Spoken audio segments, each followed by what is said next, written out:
Je ne sais pas où se passe cette histoire, ou encore pourquoi je vous la raconte, mais je connais quelqu'un pour qui cette histoire est vraiment importante.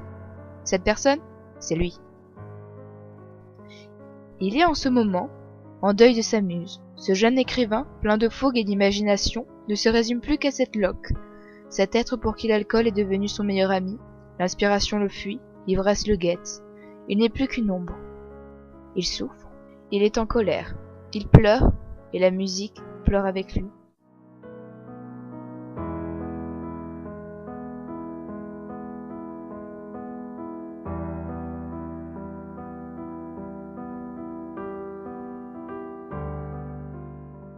Les jours passent, la routine lui pèse, alors il fuit.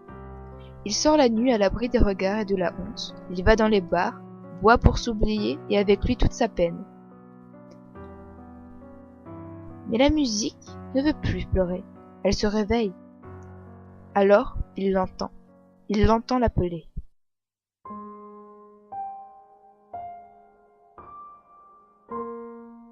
Sa muse l'appelle, l'écrivain imagine. Enfin, il est de nouveau entier. Alors commence une nouvelle sorte de routine, plus gaie, plus lui. L'inspiration le retrouve et l'écrivain est heureux. Il décide d'aller tous les soirs à ce bar, mais cette fois-ci, ce n'est plus pour la boisson, mais pour la musique, sa musique. Il décida de commencer à écrire. Il écrivit, encore et encore. Il ne la connaissait pas, mais l'appréciait déjà, cette pianiste aux doigts magiques et à la douceur extrême. L'envie d'écrire le gagnait petit à petit, et de nouveau, le monde recommençait à tourner. Mais tout bonheur est éphémère. Une fois l'œuvre achevée et l'inspiration dépouillée, l'écrivain fit face à un dilemme. Que devait-il en faire? L'envoyer à son éditeur le gênait, car son histoire ne venait pas seulement de lui, mais aussi de sa musique. Alors il fit un choix.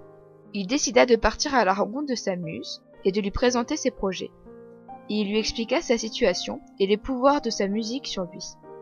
Elle est comme je l'avais imaginé, douce et agréable, comme sa musique. L'écrivain l'invita et lui montra ses écrits, et elle fut agréablement surprise. Je sentais en elle une certaine fierté pour moi. Je ne comprenais pas pourquoi, mais cela me rendait heureux.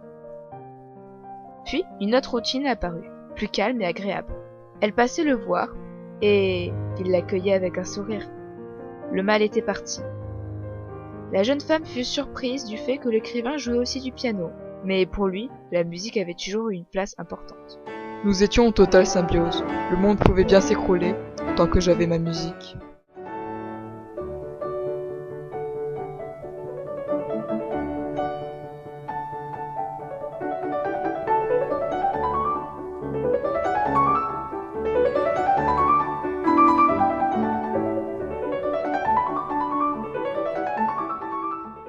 Mais tout bonheur est éphémère, et ce monde s'arrêta de tourner encore une fois. Ce monde venait de s'écrouler, sa muse venait de succomber, un accident de voiture, je crois. Triste retour à la réalité et dur face à face à notre condition humaine. Et tout redevint noir.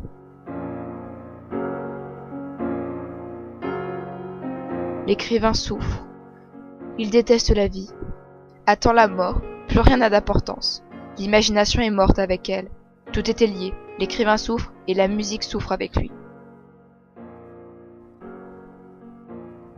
Mais la souffrance est aussi éphémère.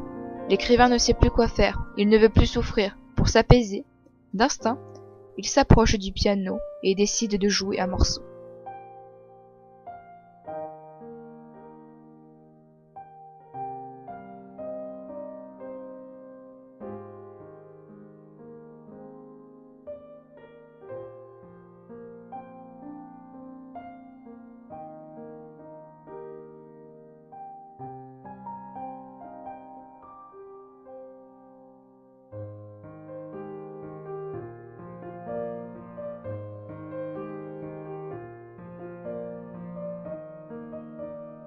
Le morceau fut dur à jouer et très douloureux, mais l'écrivain se sent apaisé.